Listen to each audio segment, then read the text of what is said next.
Esta es una semana importante en la causa Conexión Ganadera y cabe preguntarse cuál es el rol de los hijos de Gustavo Basso y de Pablo Carrasco. Por ejemplo, la hija de Gustavo Basso tuvo que declarar hace algunas horas junto a su esposo para explicar, entre otras cosas, el movimiento de algunas cuentas bancarias que se dieron después de la muerte de Gustavo Basso. A todo esto, por ejemplo, la viuda de Basso sigue con prisión preventiva en un hotel lujoso, en un apartamento, mejor dicho, lujoso, de Punta del Este. ¿Qué va a pasar con los damnificados? ¿Podrán recuperar su dinero? De todo eso estaremos hablando hoy. Bienvenidas, bienvenidos. Así comienza Lado B.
Y este será el tema de esta noche. Aquí en Lado B estamos en vivo en la pantalla de TV Ciudad y me acompañan tres de los abogados de los damnificados, de las víctimas de Conexión Ganadera. Comienzo saludando a Santiago Alonso. ¿Qué dice Santiago? ¿Cómo andás? ¿Qué tal? Buenas noches, un gusto. Bueno, bienvenido. Graciana Belenda. Graciana, ¿cómo andás? Gusto estarte por acá. Muchas gracias por la invitación. Y tenemos de nuevo a Juan Pablo Besia. ¿Qué dice Juan Pablo? ¿Cómo andás? ¿Andás bien, Wilmar? Bien, ¿y vos? Un gusto estar nuevamente en esta casa. Bueno, un gusto recibirlo a los tres. Ahí cerramos el tape disparador diciendo, ¿no? Preguntándonos qué hay detrás de la causa Conexión Ganadera. Hemos hablado bastante de esta situación. Yo decía recién en la introducción, fue una semana importante. Declaró el otro día, ¿no? La hija de Gustavo Basso, el yerno también de Gustavo Basso, tratando de explicar algunas situaciones que el fiscal Gilberto Rodríguez planteó. Por ejemplo, qué había pasado, ¿no? Con la transferencia, con los movimientos de algunas cuentas que se dieron después de la muerte de Gustavo Basso. Yo sé que ustedes también presentaron denuncias al respecto. Y ella argumentaron que estaban cobrando en parte deuda del frigorífico Casablanca, entendían que como estaba congelada una de las cuentas también del estudio Basso, se terminaron destinando esos recursos a cuentas personales. ¿Cómo tomaron ustedes ese argumento? A ver, empiezo contigo, Juan Pablo, y después escucho a los otros abogados. Quizás sea bueno hacer una pequeña introducción como para que la gente que está por fuera de este entramado, que es Conexión Ganadera, entienda de que lo que hay detrás de Conexión es un conjunto económico. Así fue tomado en sede concursal. Todas las empresas satélites que manejaba Gustavo Basso en vida son parte de lo que se llama, de lo que en sede concursal se está tratando como un conjunto económico. ¿Y por qué empiezo por ahí? Porque Alfredo Raba y Agustina Basso, hija del fallecido Gustavo Basso, son quienes manejaban el escritorio Gustavo Basso Negocios Rurales. Particularmente el señor Alfredo Raba. Era la mano derecha de Gustavo Basso en el escritorio rural. El yerno, digamos, ¿no? El yerno de Gustavo Basso. Entonces hay en la carpeta profusa evidencia que lo involucra en las maniobras denunciadas y particularmente en la audiencia que se llevó adelante ayer se le consultó por algunos giros que él hizo desde sus cuentas personales, que tiene junto con su señora esposa Agustina Basso, y también en relación a plata que recibió del frigorífico Casablanca. Estamos hablando arriba de $600.000 que recibió del frigorífico Casablanca a cuenta de un crédito que tenía Gustavo Basso Negocios Rurales, pero que en realidad era un crédito que tenía Conexión Ganadera, por ganado que se faenaba en el frigorífico, que por alguna razón Basso en vida no lo cobró. Eso generó un crédito, el crédito de $23 millones, que es el crédito que se tenía, al menos información que tenía Conexión Ganadera, bueno, parte de ese crédito se cobró por parte de Gustavo, de Alfredo Raba y de Agustina Basso. La explicación que dieron ellos es que lo cobraron porque no tenían las cuentas de la sucesión abiertas, cuando en realidad, como te comentaba fuera del aire, tenían 81 cuentas en el sistema bancario disponibles, 16 en el Banco República y unas 60 y pico en el resto del sistema bancario nacional. Con lo cual es un argumento que no resiste el más mínimo análisis. Graciana, ¿cómo tomás esto? Por ejemplo, lo del congelamiento de las cuentas.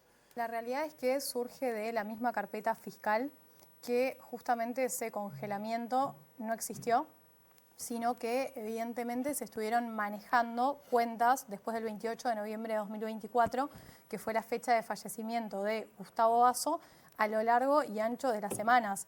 Incluso ha quedado acreditado que su cónyuge, Daniela Cabral, justamente realizó algunos movimientos desde la cuenta de Gustavo Basso a una personal, es decir, bajo titularidad exclusiva, sin que ningún bloqueo le impidiera realizar estos movimientos. Sin perjuicio de que hoy estamos hablando de justamente estos fondos que corresponden a créditos de Frigorífico Casablanca, porque justamente se presentaron como activo en la sucesión de Gustavo Basso, abierta en Florida apenas 6 días después de que falleciera Gustavo Basso.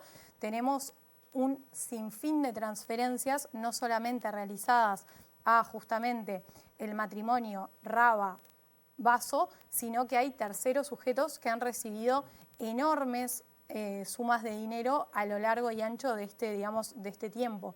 Es más, podríamos decir que hoy tenemos un hueco, un déficit de aproximadamente 300 millones de dólares, a pesar de que todavía no están verificados los créditos, porque para esto el síndico tiene plazo hasta el 25 de marzo, pero que justamente tenemos que hacer un trabajo forense, y es en lo que se ha estado trabajando tanto a nivel de fiscalía como los abogados a través de distintos medios probatorios, porque justamente cuando hablamos del apartamento del Imperiale, y nuestros clientes se perturban con toda la razón del mundo de que está, en prisión preventiva en ese apartamento. Ese es el apartamento de Punta del Este. Tal cual, donde está actualmente Daniela Cabral. Para entender la situación necesitaríamos las 3 torres y tal vez una cuarta que nos construyan para cubrir lo que nos está faltando, es decir, lo que tomaron de dinero de nuestros clientes y justamente hoy no está apareciendo. Para tener, la situación, el panorama más claro en general. Nosotros estamos hablando de inversiones por aproximadamente 400 millones de dólares y surge de las rendiciones de cuentas y otros escritos que ha presentado el síndico que estaríamos en un 10% de ganado. Por ende, tenemos un gap o una diferencia de fondos utilizados para fines distintos a lo que surgía de los contratos que firmaron nuestros clientes, que nos está faltando. Y ahí es que se abre todo este elenco de transferencias, ya sea a Agustina y Alfredo Raba, ya sea a la propia hermana de Gustavo Basso, que se llama Betina, ya sea a terceros familiares, a los hijos de Carrasco, que son 5, 3 del primer matrimonio, 2 de aquel perteneciente a Ana Yudikov, y así hemos detectado una lista literalmente de personas que fueron beneficiarias de estos fondos y que en principio no tendrían relación con el negocio. Ahora también, Santiago, la defensa de la hija de Basso y de su yerno señalaron que iban a presentar la documentación, ¿no?, de estas transferencias. ¿Cómo lo toman eso ustedes? A ver, yo creo que es muy prematuro para realizar algún tipo de conclusión, sobre todo respecto a las declaraciones que se efectuaron ayer en sede de Fiscalía. Formalmente las defensas de las víctimas no hemos tenido un acceso formal a lo que es a la carpeta investigativa, es decir, lo que sabemos es a través de trascendidos, producto de los propios actores que participaron de las mismas audiencias. Es una investigación extremadamente ardua, extremadamente compleja, que factiblemente va a arrojar otros resultados, algunos de ellos muy esperados por las víctimas que están deseosos de ver más formalizaciones, más imputaciones y sobre todo más privaciones de libertad. Tal vez llama un poco la atención la situación de la señora Cabral con el arresto domiciliario y la exigencia por parte de algunas defensas y sobre todo de las víctimas en cuanto a que habría evidencia como para que la Fiscalía solicitara eventualmente una prisión preventiva. Pero bueno, creo que eso se va a ir despejando con el correr de los días, con el correr de las horas. Reitero, es decir, es una causa extremadamente compleja. El volumen de evidencia y de información es sumamente relevante.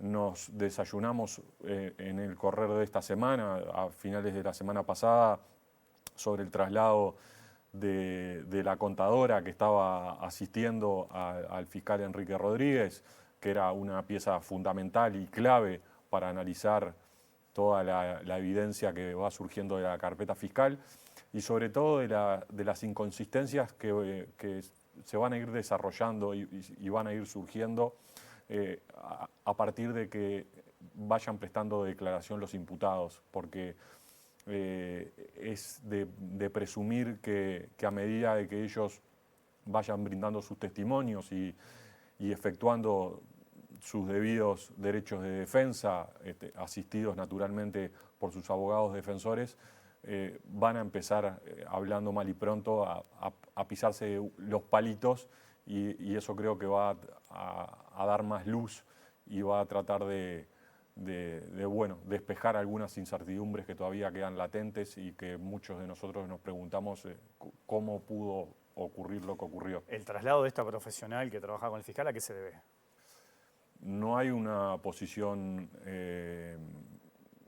formal ni hay ninguna respuesta formal de parte de la Fiscalía. Hoy escuché a un diputado, al diputado Itamuzú, que hizo un pedido de informes porque justamente desconocía el motivo del traslado, porque entendía, de acuerdo a la información que él solicitó, de que no había existido una solicitud por parte del Banco Central para que existiera ese traslado y le sacaran a una profesional de esas características y esa especialidad al fiscal, que es sumamente necesaria en esta causa.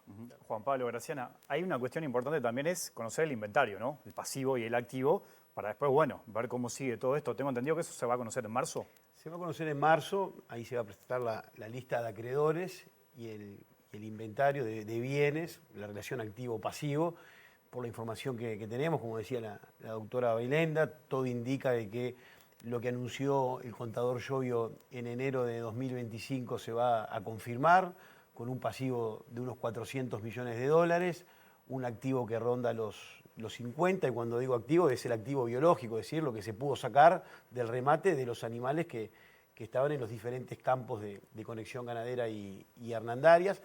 Pero esos 50 millones de dólares no son líquidos para distribuir entre los inversores, sino que de ahí hay que detraer todo lo que son los costos postconcursales, es decir, honorarios de rematador, comisiones, honorarios de la sindicatura, créditos postconcursales, los créditos privilegiados, etc. Una vez que se deduzca todos esos importes postconcursales y créditos privilegiados, ahí estaríamos en condiciones de decir, bueno, cuánto hay para distribuir entre los acreedores quirografarios, que son los inversores. Estaríamos hablando de un aproximado a los 35 millones de dólares, lo cual estaría arrojando una perspectiva de cobro con los activos de conexión ganadera, con los activos biológicos, de un 10%. Por eso lo importante, y vuelvo a lo que decía al comienzo, de tratar al tema conexión ganadera como un verdadero conjunto económico, donde todas las sociedades satélites, y me refiero particularmente a lo que es el concurso de la herencia de Basso, donde hay un activo de 40 millones de dólares y un pasivo que no supera los 16 millones. Bueno, ahí hay 30 millones de dólares más que hay que traer a la masa de conexión ganadera para que eso engrose los activos concursales y eso sirva para mejorar las perspectivas de cobro de los inversores. Y después también está la búsqueda y lo que ya hemos logrado en parte a nivel penal a través de las investigaciones por lavado de activos que, entre otras cosas, buscan detectar patrimonio habido con dinero ilícito, y ahí entra el patrimonio de los mandos medios, entra el patrimonio de los familiares que adquirieron diferentes propiedades, algunas a título personal, otras a través de sociedades anónimas, que fueron habidas con dinero de conexión ganadera. La Senaclaf decía en el informe de mayo del año pasado que entre el 2020 y el 2025 la empresa empezó a tener un escenario de insolvencia muy marcado, con una insolvencia exponencial, y pese a eso seguían distribuyendo utilidades como si hubiera para repartir. En ese escenario de distribución de utilidades inexistentes, también se hicieron giros desde Conexión Ganadera y desde Hernandarias para comprar bienes a nombre no solamente de sus hijos, sino también de mandos medios. Y pienso en Bartol, que la casa que hoy tiene en Carrasco la compró con $210.000 de Hernandarias y $210.000 de Conexión Ganadera.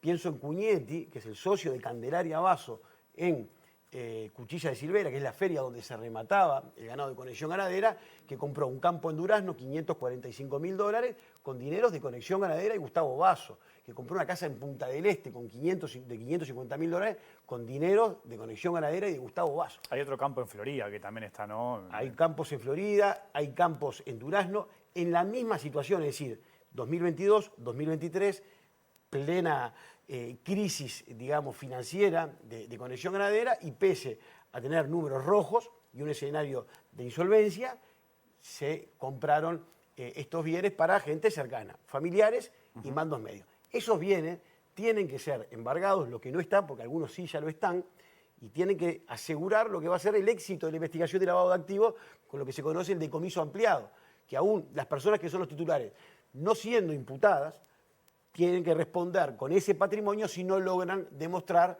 que lo adquirieron con dinero lícito, cosa que nosotros ya, al menos yo estoy en condiciones de afirmar ahora que no van a poder hacer, porque en muchos casos, como los hijos de los matrimonios de Basso Cabral y de Carrasco y Ubico, son gurises de 20 y pocos años que tienen patrimonios que superan el $1.000.000, los $3 millones, y no tienen cómo justificar haber adquirido ese patrimonio por fuera de lo que es el conjunto económico. Estamos hablando de personas de 20 y pocos años que ya tienen un patrimonio que es difícil de explicar, de justificar, ¿no?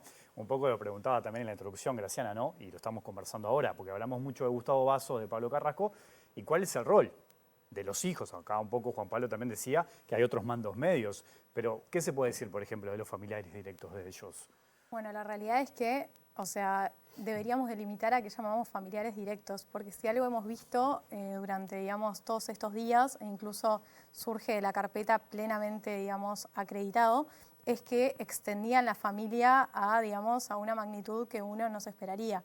Llámese, sobre todo en el caso del matrimonio Carrasco y Udikov, que es el que, siguiendo la línea de lo que decía el doctor Decia, donde justamente no solamente se, digamos, colocaron bienes bajo titularidad de sus hijos, sino bajo los hijos del primer matrimonio de Pablo Carrasco. Y algo súper, digamos, destacable y en línea con lo que comentaba Juan Pablo es el tema de Martín Bartolviana. Justamente la casa donde vivían Pablo Carrasco y Ana Yudikov, aquella casa de Parque Valle que trascendió, digamos, su ubicación, estaba bajo titularidad de una razón social cuyo director era justamente un mando medio, esta persona que mencionaba Juan Pablo y que fue denunciada la semana pasada. Lo mismo ocurría con la casa del matrimonio Basso Cabral, estaba bajo una razón social que se llamaba Cidelca. Por ende, del mismo modo que ponían bienes bajo titularidad de familiares, también crearon un entramado de razones sociales tendientes justamente a ocultar este patrimonio. Es bastante, digamos, poco frecuente que el lugar donde vivís, a pesar de que ahora justamente Daniela Cabral haya esgrimido que el hogar conyugal lo constituía justamente este apartamento de Punta del Este, donde está actualmente, digamos, alojada, para seguir la línea de tu comentario, fuera el hogar conyugal cuando ella misma declaró en primera instancia en Fiscalía que vivían en Florida. En cuanto al concepto de familia y de las personas, como se mencionaba precedentemente, se extendió a mandos medios no solamente la colocación de bienes, sino también la transferencia de dinero. Acá hay un montón de inmuebles que se han ido, digamos, detectando, pero todavía nos falta ubicar el dinero. También hay que, o sea, creo que la línea de investigación va también por el lado de cuentas en el extranjero. ¿Por qué? Porque como explicaba al principio, hay determinados indicios de que hubo transferencias al exterior y que habría cuentas bajo terceras personas que podrían coincidir con mandos medios o con razones sociales que justamente estaban vinculadas a este conjunto económico. Para tomar, digamos, la dimensión real del caso, Conexión Ganadera, prima facie, digamos, se pidieron los concursos de Conexión y de Hernandarias. Después fueron Pablo Carrasco y Gustavo Basso, pero después se empezó a extender y estaba Don Coraje, del Terruño, que era, digamos, donde estaba la marca de la carne Stradivarius, y así N razones sociales, tal cual. Estaba también la sociedad de hecho Basso Cabral, que es, digamos, a través de lo cual operaba el escritorio, y así se abrió un entramado. Después estaba Altazar, que coincide con el nombre del matrimonio Carrasco y Yukov, que también es una sociedad agraria que está súper vinculada. Lerosur, que es donde están todas estas casas de minas bajo titularidad de las hijas del matrimonio Cabral Basso, y podríamos hacer una lista sin fin de razones sociales, digamos, gestionadas por al menos estas 4 personas y sus familias. También está lo de Cuchilla de Silvera, que es donde está Cuñetti con Candelaria Basso, y así un listado interminable de razones sociales sobre las cuales el fiscal, con muy buen tino, ha solicitado el relevamiento de secreto bancario. Por eso es que hoy estamos pudiendo discutir todo esto de los movimientos de cuentas. Y más allá de eso, creo que también está bueno plantear que esto recién, digamos, estamos pudiendo gestionar esta información, pero es muy importante llegar a acuerdos para la distribución del dinero que está en cuentas judiciales. ¿Y a qué voy con esto? El doctor explicaba hace unos minutos que justamente el 25 de marzo se va a presentar lo que es el listado de acreedores, y acá se va a saber a ciencia cierta cuánto es la relación activo-pasivo, porque si bien hoy te decíamos algunos números a boca de urna, estos números surgen de las rendiciones que ha ido presentando el síndico a lo largo del proceso. Pero el momento, digamos, la oportunidad procesal para saber a cuánto asciende exactamente el déficit patrimonial es ahí. Y acá es muy importante contemplar que estos activos biológicos, que manejamos algunos números, justamente por lo que se remató y demás, también tienen una discusión de fondo, que es a quién pertenecen. ¿Por qué? Porque como se habló al principio, había varios tipos de contratos. Algunos implicaban la propiedad registral del ganado y otros no. Hay bono, pool, engorde y contratos de inversión o de terneros. Esos, que constituyen casi 2/3 del total, es decir, más de 250 millones de dólares, no tienen ganado como garantía. Por ende, todo este ganado que se fue rematando estaba mayoritariamente bajo propiedad de clientes aislados, que obviamente tienen mucho menos ganado del que deberían tener. Porque si estamos hablando que se van a verificar un aproximado a 400 millones y 1/3 eran estos contratos, las cuentas dan que por lo menos 120 millones de dólares deberíamos tener en ganado. Y estamos muy lejos ahí, estamos en un 1/3 o 1/4 de eso. Muy por poco, ende, claro.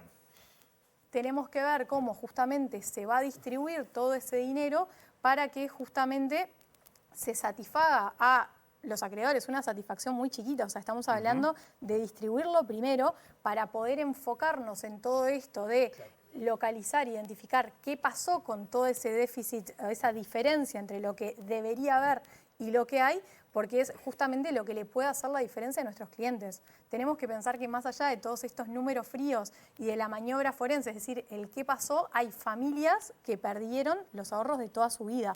Por eso es tan importante la investigación, por eso es tan importante lo del lavado de activos y poder llegar, no digo a la verdad material, porque probablemente nunca la alcancemos, pero sí aproximarnos a más bienes y dinero para poder distribuir. Hablabas recién de ahorros de toda la vida. Estamos hablando 4.000 damnificados más o menos. ¿Está bien decir que es un promedio de clase media, la de los inversionistas?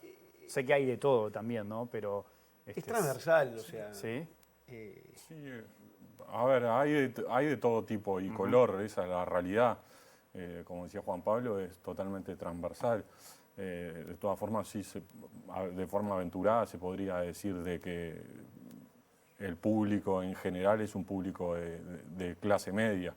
Es decir, las anécdotas y las historias de vida, la verdad que muchas de ellas golpean por el impacto que tienen. Yo tengo justamente un cliente que tenía un inmueble en la Rambla de Punta Carretas, un ingeniero agrónomo de toda la vida, jubilado, que percibía una jubilación que no era para nada extravagante, y lo que me manifestaba es que si no recuperaba el dinero, lo que tenía que hacer es vender el inmueble, irse a vivir a un lugar más pequeño y poder solventarse con esa jubilación que tiene, porque con la jubilación no le da para poder mantener el apartamento en plena Rambla de Punta Carretas. Entonces, digo, son historias que la verdad que impactan y golpean, ¿no? Queda claro que no solo era la familia Basso, la familia Carrasco, por esto que contabas recién, ¿no? De ese círculo bastante amplio. Probablemente la gente que nos está mirando escuchó hablar de la empresa Puffer, de su titular Maximiliano Rodríguez. ¿Qué rol juega en todo esto que estamos hablando? Puffer es un actor más entre un sinfín de sociedades que van apareciendo y que están dentro de ese conjunto económico que señalaba, y que si hay algo que evidencia todo esto que venimos de alguna manera destapando, es que acá hay una maniobra típica de lo que es el lavado de activos en sus tres etapas, ¿no? Digo, en la etapa de lo que es la consumación del ilícito, es decir, del delito precedente, ¿no? Y después el resultado económico de ese delito precedente, que es en este caso la estafa y la apropiación indebida, bueno, ir de manera muy pensada, sacando ese dinero, colocándolo en diferentes unidades de negocio, en diferentes sociedades, todas vinculadas al rubro de la ganadería, en este caso, para después ir volcándolas a esas otras sociedades satélites e ir ingresando ese dinero sucio por una vía aparentemente formal. Vos decís que es como un manual del lavado de activos. Es un manual del lavado de activos, es un manual del lavado de activos. Decía Alfredo Raba ayer por los trascendidos de prensa y Agustina Basso, de que tuvieron que cobrar ellos directamente los créditos del frigorífico porque no tenían cuentas disponibles por la muerte de Basso. Eso es una mentira rotunda. Tienen 81 cuentas bancarias. ¿Vos chequeaste eso hoy? Sí, lo tengo chequeado. 81 cuentas bancarias. Solo en el Banco República tenían 16 cuentas. Como decía la doctora Belenda, todas cuentas que hoy están operativas. Esa información que surge de las cuentas, las transferencias que se desprenden de las mismas, que son miles de transferencias, quien las procesaba, quien las filtraba, cuando nosotros le presentamos al fiscal esos movimientos sospechosos, era la contadora Eligori, que aparentemente se va a ir el 28 de febrero porque vence el pase en comisión. Entonces, no es serio, ¿no?, que desde la Fiscalía General de la Nación se dé ese mensaje de sacar a la contadora que le filtra, que le procesa la información al fiscal, porque el fiscal no puede estar en todo. Nosotros en las últimas semanas presentamos evidencia clara que surge de los informes del Banco Central que Daniela Cabral, entre diciembre de 2024, es decir, las semanas de haber fallecido su marido, y marzo de 2025, cobró de Glanedur $1.400.000 en cuentas que tenía junto con su marido, Gustavo Basso, y de las cuales Agustina Basso era ordenataria y beneficiaria, y Alfredo Raba también. Lo mismo, en el mismo sentido también, Daniela Cabral en enero del 2025 le gira $380.000 a Cugnetti, el socio de su hija Candelaria, en Cuchilla de Silvera. Recibe después $1.800.000 de parte de Raba y Agustina Basso en su cuenta. No pudieron dar una explicación muy lógica acerca del origen de ese dinero, tanto Raba como Basso. Entonces, lo que sí vemos es que está todo conectado. Todo nace en Conexión Ganadera, en el dinero de los inversores que después se diversificó, lo que se conoce en el lavado de activos como la estratificación. Entonces, yo lo he dicho, quizás en tono jocoso, que para un fiscal de lavado de activos, la causa Conexión Ganadera es como para un niño ir a Disney, porque va a encontrar todo lo que uno se espera encontrar o lo que desea encontrar, porque tiene todos los condimentos. Y tener 3 formalizaciones, y una formalización muy magra para la evidencia que hay, como es el caso de Cabral, que solamente está formalizada por estafa, es algo que a nuestro juicio, al menos en lo que a mí respecta, no condice con la evidencia que surge ya de la carpeta.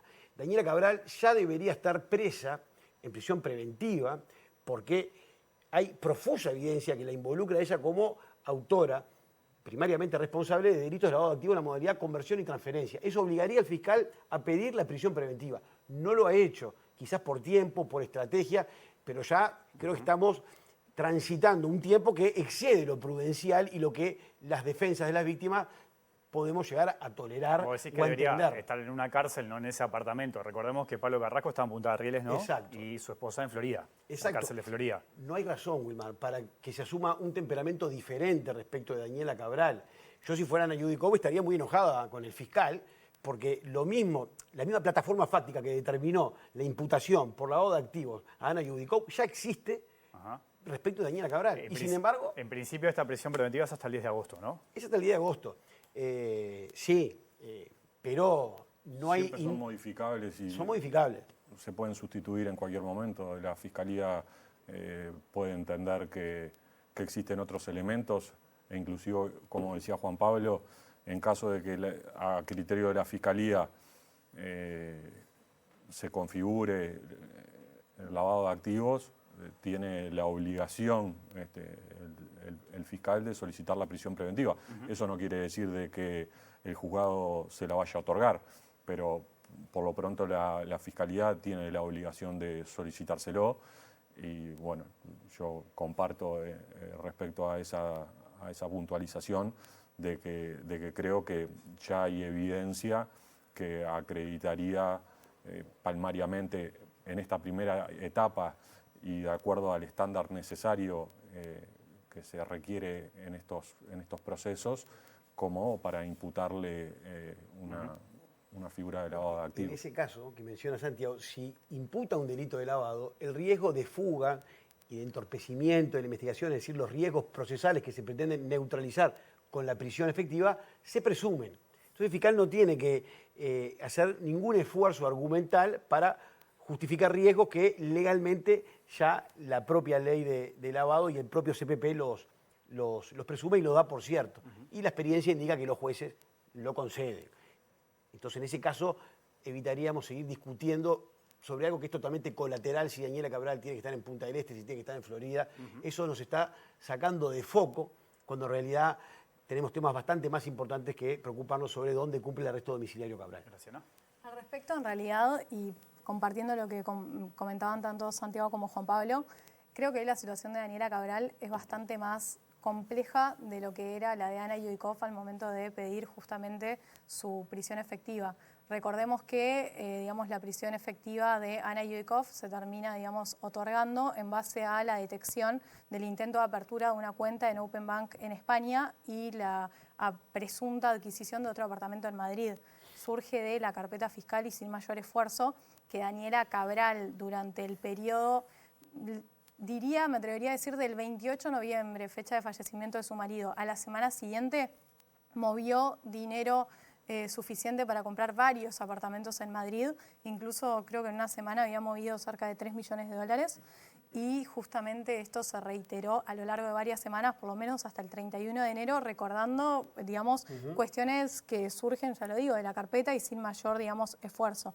Sin perjuicio de ello, volviendo a la pregunta anterior que hacías respecto a los tomadores, mencionabas a Maximiliano Rodríguez de Pazfer, porque justamente para hoy, 19, estaba prevista la audiencia de formalización, si mal no recuerdo, por apropiación indebida y falsificación ideológica o algo así. De documento público por un particular. Por tema de las guías que le había declarado primariamente que las hacían a ojo y sin mayor esfuerzo, sin mayor constatación de caravanas y trabajo de campo.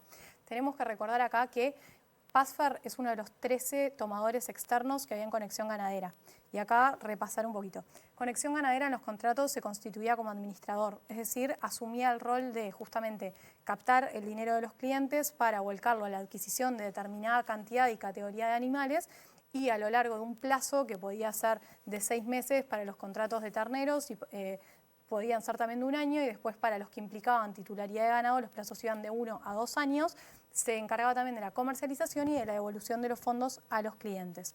Entonces, se definía la figura de tomador, donde casi el 70% estaba en manos de Hernandarias, que es una razón social perteneciente justamente a los mismos titulares que Conexión Ganadera, específica más vinculada a la familia Carrasco, y Yudicoff, su esposa, y teníamos un escenario justamente de otros 12 tomadores que están Pazfer, MSO Agro, Gladenur, Agenó y así un listado. Incluso está el hijo de Pablo Carrasco de su primer matrimonio, que se llama Pablo Carrasco. Está también Martín Bartolt, que es un mando medio al cual hoy hacíamos referencia, que es quien recibió estas transferencias y quien está en Muralir, que es la casa de Pablo y Ana, como director de esta razón social.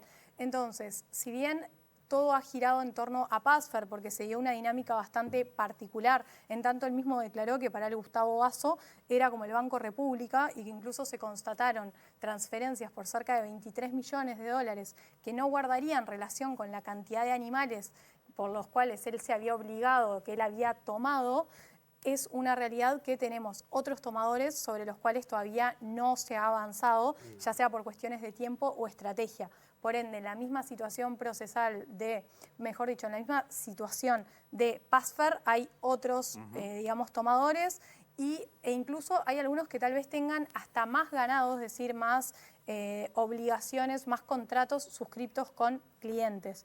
Por ende, esta también es una línea sobre la cual se debería profundizar, porque del mismo modo que se detectó que justamente Maximiliano Rodríguez Irachar, que es uno de los 3 socios de Pasfer, o sea, hablamos de Pasfer y lo relacionamos o lo identificamos con él, pero eran 3, él era el socio administrador, y que justamente tal vez lo llamativo de esto fue que de la carpeta fiscal surge que estos fondos no los destinaba nuevamente a la actividad productiva, sino que una vez recibía este dinero, por ejemplo, pagaba sueldos de un club de fútbol o que pagaba el service de determinados autos o el alquiler de su casa o de una oficina, que está lejísimo de lo que nuestros clientes pensaban que se hacía con su dinero, que claramente ponían su dinero para que justamente se adquirieran animales, se engordaran y al final del periodo se los devolvieran el capital más la renta ganadera generada, de fondo, es decir, atrás del telón pasaban todas estas cuestiones. Y acá, y en línea con lo que se comentaba respecto al lavado de activos, creo que está, digamos, bueno comentar, que en realidad no tiene nada de bueno, pero sí comentar lo que hemos visto, que justamente sean como todas las fases que leemos en los libros los abogados cuando estudiamos la 19574 y otras cuestiones vinculadas al lavado de activos, y también casos internacionales, pues no es que los esquemas Ponzi nacieron en Uruguay, sino que son tan viejos como la historia misma. Algo que se da, digamos, muy reiteradamente en el caso de Conexión Ganadera es que obviamente los fondos se destinaban a estas actividades que nada tenían que ver con las obligaciones asumidas por Conexión para con nuestros clientes, pero una vez adquirían estos bienes, por ejemplo los inmuebles, lo primero que hacían era hipotecarlos. ¿Tá? Tenemos muy pocos bienes que estén bajo titularidad o propiedad plena de, por ejemplo, Gustavo Basso o sus hijas. Llámese, y como ejemplo, tenemos 2 campos comprados con fondos de nuestros clientes, es decir, sale la plata de Conexión Ganadera y se compra un campo, por ejemplo, en, no sé, Rocha y otro en Yung. No le quiero errar porque tenemos como tantos a lo largo y ancho del país que puede ser que le esté errando, voy a decir Rocha y Río Negro para no errarle. La cuestión es que esos inmuebles adquiridos con fondos de nuevo de nuestros clientes no se ponen bajo titularidad de Conexión Ganadera, que podría ser un desvío, pero bueno, queda el patrimonio bajo la misma razón social. No. Por ejemplo, se constituye una razón social que se llama Menafrasás y otra Sauce Chico. Entonces, bárbaro, constituyen esas razones sociales, están los campos ahí, pero ¿qué hacen inmediatamente? Salen con un productito nuevo que se llama CG Tracking SAS o CG, no me acuerdo cómo, o sea, era un nombrecito así, y justamente comercializan las cuotas sociales. Entonces, no solamente desviaron los fondos, sino que salieron a comercializar estas cuotas sociales, por ende hoy tenemos Sauce Chico, si mal no recuerdo, con una solicitud de concurso. ¿Por qué? Porque quienes invirtieron en esa razón social claramente quieren recuperar ese dinero. Fueron estafados, claro. Claro, y chocan contra también los clientes de Conexión Ganadera cuyos fondos se utilizaron para adquirir. Vayamos al ejemplo que hoy mencionaba Juan Pablo, decía, de los fondos transferidos por Gustavo Basso a su hija y yerno para la compra de unos campos, de unos inmuebles de los cuales muchos habló en las últimas horas, en Durazno y Florida. Se compraron en octubre, a fines de octubre, creo que era 23 la fecha exacta, y a principios de diciembre se hipotecaron en favor del Banco República.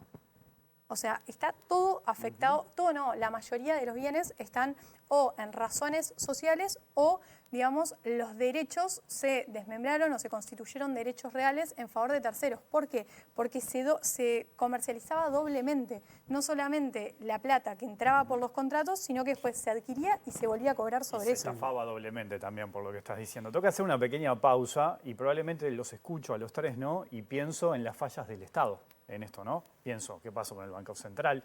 ¿Qué pasó con el Ministerio de Ganadería, por ejemplo, ¿no? Cuando sucedía todo eso. Hago la pausa y lo charlamos, ¿les parece? ¿Cómo no? Además, lado B aquí en la pantalla de TV Ciudad.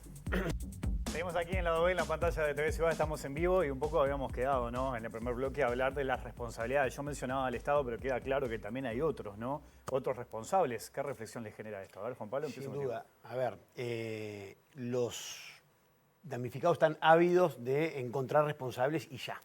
Y en ese orden de ideas quieren ya salir a reclamar al Estado, que el Estado fue omiso, sí, a nivel de los controles, a nivel del Banco Central, porque había un negocio claramente financiero atrás de este negocio que aparecía ser como ganadero. El Sistema Nacional de Información Ganadera, el SNIC, del Ministerio de Ganadería, Agricultura y Pesca, también falló en los controles, eran muy permeables en los controles. En tanto, ahora con el tema de PAFAR que hablábamos recién, las declaraciones juradas se presentaban a ojo, no tenían ningún correlato con la realidad y nadie advertía ese desfasaje que había entre lo que se declaraba y lo que realmente existía. Pero hay también sujetos que tienen que ser llamados a responsabilidad y que son recurrentes, que son los escribanos que autorizaron todas las compraventas, es decir, todos los negocios jurídicos de vaciamiento de las diferentes empresas, que siempre son los mismos, son dos, Camadini y de la Ventura, que intervinieron en todos los negocios jurídicos y también son quienes debieron hacer los controles de la debida diligencia que tenían que hacer tanto los escritorios rurales, me refiero a Gustavo Vaso, negocios rurales y los negocios satélites que había, como la propia Conexión Ganadera, que eran sujetos obligados por la ley de lavado y nadie cumplía la debida diligencia. Por eso se llegó, entre otras cosas, a lo que se llegó. Para reclamarle al Estado, primero hay que ver realmente si hubo falla por omisión en los controles, pero hay algo que es importantísimo por el régimen de responsabilidad civil, ver cuál es el daño que efectivamente tuvieron los inversores. Cuando tengamos el daño, ahí vamos a analizar acciones contra el Estado por esas omisiones que existieron en los controles. Luciana. Resumiendo y para, digamos, honrar el horario del programa, creo que podríamos distribuir la responsabilidad, o mejor dicho, atribuir, definir al menos primariamente como 3 grados de responsabilidad. Es claro que el Estado falló, y no solamente a nivel de Banco Central, Ministerio de Ganadería y, digamos, lo que venimos mencionando, sino que se falló a todos los niveles. Es claro que sí. En 2016, 2018, cuando arrancaron las alertas primarias sobre esto y que incluso se modificaron los contratos, el Banco Central hubiera definido que acá había una captación de ahorro público, probablemente el panorama hoy sería otro y el daño mucho menor, porque es un hecho ampliamente conocido que justamente en los últimos años fue que, digamos, esta gran pirámide Ponzi creció tanto. Y así lo avalan los números que ya están, digamos, a disposición e incluso los contratos que nos presentaron nuestros clientes. También hablar de las intendencias, porque también tienen cuestiones vinculadas a las guías y demás, que nada coincidía con nada, los controles justamente para los traslados de ganado, creo que eso también debió haber levantado alertas. Pero bueno, ya ahora tenemos que pensar más en clave de la responsabilidad y no de lo que debió haberse hecho, porque claramente no se hizo. En un segundo nivel, creo que también estoy completamente de acuerdo con el tema profesionales. No solamente los escribanos, que son justamente 2 de la Ventura, padre e hijo, porque para la familia Vaso Cabral, justamente los escribanos de confianza eran estos de la Ventura, que incluso se están analizando algunos vínculos familiares con la hermana de Gustavo Vaso, y por el lado de Carrasco, el 95 o 99% de los documentos que vimos fueron suscriptos por el escribano Fernando Camadini, que en sede de Fiscalía declaró que incluso no se habría animado a realizar determinadas cuestiones que le solicitaron. Por ende, más está decir que no solamente debió controlar, sino que también debieron reportar esta situación porque claramente encuadraban en concepto de operación sospechosa y así están mandatados por ley. Exacto. Pero no podemos olvidarnos de los contadores. ¿Por qué? Porque recordarán que justamente una de las primeras incongruencias que se relevó fue que no se habían presentado balances ni seguido los estados contables. Por ende, creo que hay por lo menos 3 niveles de responsables y justamente a eso nos vamos a tener que abocar una vez esté cuantificado el año, es decir, sepamos a cuánto realmente asciende la diferencia entre activo y pasivo una vez concluidos todos los procesos. Por ende, como conclusión, nos queda muchísima tela por cortar. Lamentablemente esto está recién arrancando. Para los clientes es un montón un año porque en la vida de una persona perder todos tus ahorros durante un año y no tener un panorama cierto de recuperación es mega extenso, pero lo que sí no es un mensaje esperanzador, sino de expectativa que se está trabajando al respecto para que el daño sea lo menos posible. Santiago, cierro contigo. Sí, bueno, tomando lo que decía Graciana, y para dejarle un mensaje a los televidentes, creo que lo que deben comprender es que estamos en una indagatoria preliminar, que hay formalizaciones, es decir, hay determinadas personas que ya fueron imputadas. A partir de la formalización empieza a correr un año, que la Fiscalía tiene la posibilidad de llegar a acuerdos con ellos, de acusar y por lo tanto ir a un juicio oral y público o en su defecto solicitar un sobreseimiento. Y mientras tanto lo que tenemos son medidas cautelares limitativas de la libertad ambulatoria. En el caso de Carrasco y Udicov es la más clara, donde hay una prisión preventiva. En el caso de Cabral, una de menor impacto, como es un arresto domiciliario. Pero lo que deben entender y deben comprender, y como decía Graciana, es que esto lamentablemente recién está comenzando y quien lleva la voz cantante es el fiscal, que tiene su teoría del caso, así es como lo recoge la normativa, y nosotros como abogados de víctimas somos terceros coadyuvantes, y coadyuvante implica contribuir, ayudar, y no tenemos determinadas potestades y no tenemos determinadas facultades ni para solicitar formalizaciones ni para solicitar medidas cautelares respecto a los imputados. Entonces es importante que la teleaudiencia eso lo sepa y lo comprenda, porque a veces se nos exige a nosotros, y está bien, digo, para algo nos contratan y nosotros debemos dar respuestas respecto a eso, pero hay facultades que nosotros no tenemos y que radican exclusivamente en el Ministerio Público, que es el titular de la acción penal. Santiago Alonso, Graciana Belenda, Juan Pablo Besia, les agradezco a los tres la visita. La seguimos en otro momento, ¿les parece? Porque esto que decíamos recién, ¿no? Hay mucho todavía para charlar. Gracias. Nosotros nos vamos, volvemos mañana a las 20. Que pasen bien, chao.